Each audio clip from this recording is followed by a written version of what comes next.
Hello friends, planet user रहस्य में आपका स्वागत है। और आज का एपिसोड बहुत ही जबरदस्त होने वाला है क्योंकि हम बात करने वाले हैं इतना जबरदस्त ना कोई हो जितना। बस बहुत हो गया तेरा, यहाँ के दिमाग की तरह करता रहता है। अरे सबका प्यारा पोकेमोन यार, वो भी अपने रहस्यमयी अंदाज में। अब पोकेमोन की स्टोरीज तो सब सुनाते हैं, लेकिन आज हम तुम्हें सुनाएंगे पोकेमोन की डार्क हिस्ट्री, जिसके बारे में कोई बात नहीं करता। अभी मजा आएगा ना भिड़ो। जैसे कि आखिर पोकेमोन के पहले गेम में ऐसा क्या था जिससे 100 से ज्यादा बच्चों की जान चले गई।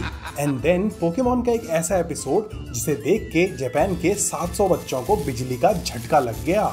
इसलिए वीडियो को एंड तक जरूर देखना और ऐसे ही हॉरर प्लस नौटंकी के लिए चैनल को सब्सक्राइब कर लेना और घंटी भी बजा देना टन टनाटन। चलो आज तुम्हें ले चलते हैं, जोर से बोलो, जर्मनी जर्मनी। अरे यार जर्मनी नहीं, जापान।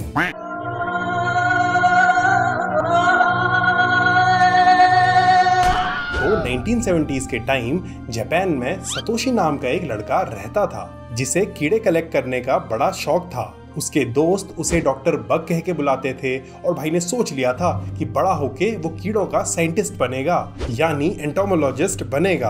आज पैदा हुआ होता तो पाउडर उड़ा के टिकटॉक बनाता और लोग उसे डॉक्टर टिकटॉकर बुलाते।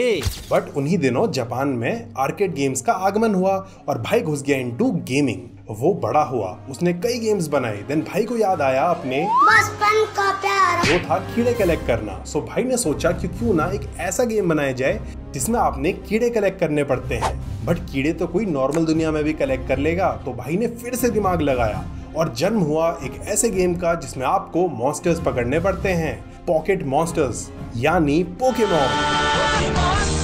फरवरी 1996 को पोकेमोन के ये पहले games Pokemon red, Pokemon blue और पोकेमोन ग्रीन जापान में रिलीज हुए।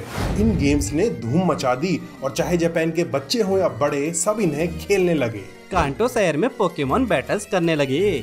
जिम लीडर्स को हरा के अपने पोकेमॉन्स के लेवल अप करने लगे।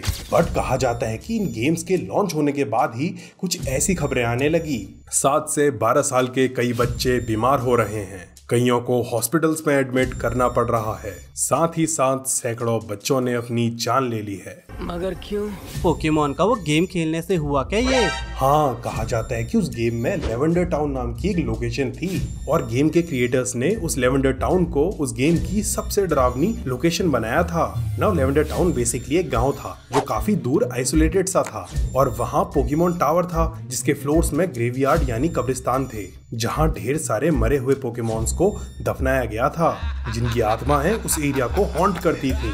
नाउ प्लेयर को इस टावर के टॉप में जाना होता है, चैंडलर से लड़के उन्हें हरा के, एंड लास्ट में टावर के टॉप फ्लोर पे होता है मैरोवाक का घोस्ट। बेचारा मैरोवाक अपने बच्चे क्यूबोन को बचाते बचाते मर गया था।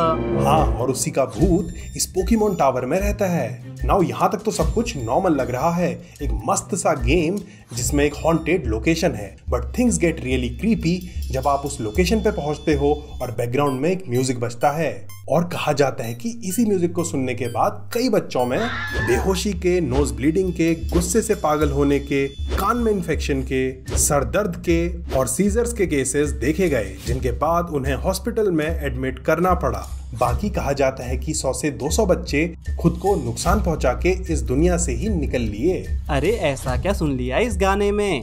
यार कहा गया कि इस म्यूजिक में बाइनॉरल बीट्स का इस्तेमाल हुआ है और ऐसी हाई फ्रीक्वेंसी नॉइजेस का जिन्हें सिर्फ बच्चे ही सुन सकते हैं, क्योंकि जैसे जैसे हम बड़े होते रहते हैं ना, हमारे सुनने की कैपेसिटी कम होती रहती है और हम हाई फ्रीक्वेंसी साउंड्स नहीं सुन पाते।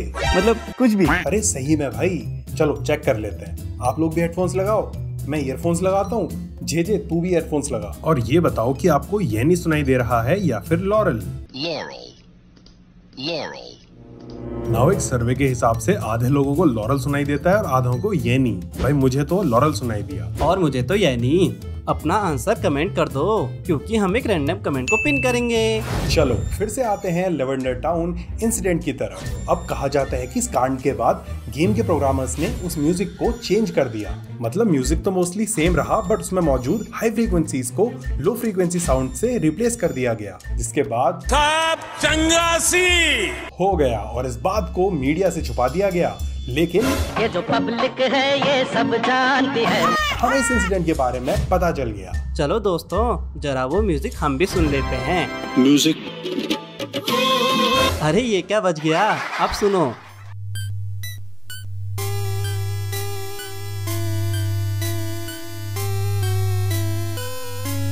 अरे ये गाना सुन के तो डांस आ रहा है गाइस। मुझे तो जोर जोर से ठुमके मारने का मन कर रहा है रे बाबा। यार इतना अच्छा म्यूजिक है, क्या ही जो हो जाएगा इससे। लेकिन कहानी यहीं पे खत्म नहीं होती और कहा जाता है कि कई सालों बाद 2010 में एक बंदे ने एक स्पेशल सॉफ्टवेयर यूज करके इस म्यूजिक के अंदर छुपे हुए एक सीक्रेट मैसेज को डिकोड किया, जो बेसिकली अनओन्स की पिक्चर्स थी। और अगर आप उन मैसेजेस को इनक्रिप्ट करोगे तो पता चलेगा कि उसमें लिखा था गेट आउट। नाउ यार, अगर आप अनोन्स को नहीं जानते तो वो बेसिकली सिंबल पोकेमॉन्स हैं जो इंग्लिश के अल्फाबेट्स को रिप्रेजेंट करते हैं। ये देखो उनका चार्ट। और फिर ये देखो अनोन्स की लैंग्वेज में हमने यूजे और जेजे लिख दिया है। भैया यार ये तो बताओ कि क्या ये सच है? क्या उस ठुमके लगाने वाले गाने ने बच्चों के दिमाग के ठुमके लगा दिए थे?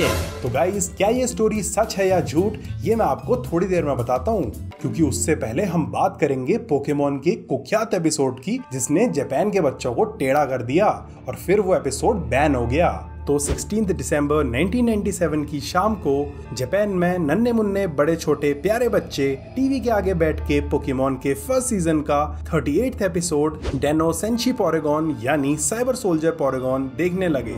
जैसे बचपन में हम चिपक जाते थे टीवी में कार्टून देखने के लिए, वो भी ऐसे करके। भैया तो ऐड भी नहीं छोड़ते थे यार। अबे साले। नाउ उस एपिसोड में पोकेमॉन सेंटर में एक पोकेबॉल ट्रांसमिटिंग डिवाइस खराब हो जाती है।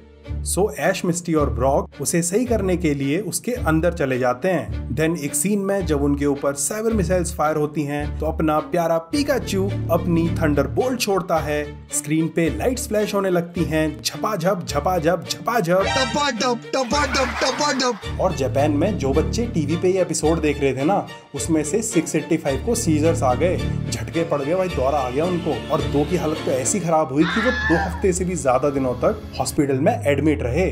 बहुत ही गंदा हल्ला हो गया भाई, ड्रामा हो गया। और फिर 4 महीनों तक टीवी पे पोकेमॉन का एक भी एपिसोड नहीं आया। हमारे टीवी में तो नहीं आया ये एपिसोड कभी। यार इसे बैन कर दिया गया और ये एपिसोड दुनिया में कहीं भी कभी भी ब्रॉडकास्ट नहीं हुआ। बच गया साला। वैसे यार इस एपिसोड के बारे में सुन के मुझे अपने बचपन का एक एपिसोड याद आ गया जिसे देख के मुझे दौरा पड़ गया था। कौन सा वाला? अरे शक्तिमान का वो वाला एपिसोड जिसमें कपाला शक्तिमान को कंप्यूटर में कैद कर देता है और गीता उसे प्रिंट आउट करके बाहर निकालती है। अरे भाई, मैं हंसते हंसते पागल हो गया था जब मैंने वो एपिसोड देखा था। By the way, no offence, sorry Shaktimaan. अब भैया आप ज्यादा भाव मत खाओ और सबको रियलिटी बताओ। ओके भाई, ओके। तो गाइस, डेनो सेंशी पोरेगॉन यानी बिजली के झटके देने वाले एपिसोड की स्टोरी सही है और सही में जापान के बच्चे उसे देख के झन्ना गए थे। रही बात लेवेंडर टाउन सिंड्रोम वाली स्टोरी की, तो भाई वो एक मिथ है। अरे मैं तो कह ही रहा था, वो तो ठुमके मारने वाला गाना है। बट गाइज एक चीज और है, वो लेवेंडर टाउन म्यूजिक वाली स्टोरी झूठी है, लेकिन इसका मतलब ये नहीं है कि म्यूजिक सुना के ब्रेन कंट्रोल करने वाले कांड रियलिटी में नहीं हुए। कई एक्सपेरिमेंट्स हुए हैं जिनमें लोगों को टीवी पे हिप्नोटाइज किया गया है, वैसे ही जैसे CIA के MK अल्ट्रा प्रोजेक्ट में हुआ था। बट वो कहानी कभी और। Till then, hope you enjoyed the video. Thanks for watching the video friends.